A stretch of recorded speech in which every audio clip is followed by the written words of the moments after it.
والله الدوري العراقي دوري جميل اصبح، وكنت اتمنى لو انا يعني بعدني العب واشارك بالاجواء. اجواء جميله، اصبحت الانديه اكثر احترافيه، اكثر تفكير، عقليه جيده جدا.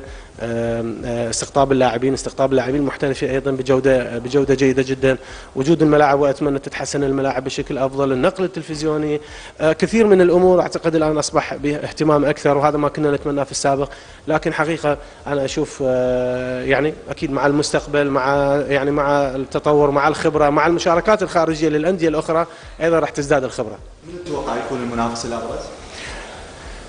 شوف، على الورق الشرطه هو الفريق الافضل بالوقت الحالي. اولا استقرار اداري واستقرار فني، وايضا حتى استقرار لاعبين موجودين، يعني دائما يحتفظون بالعناصر المهمه بالفريق.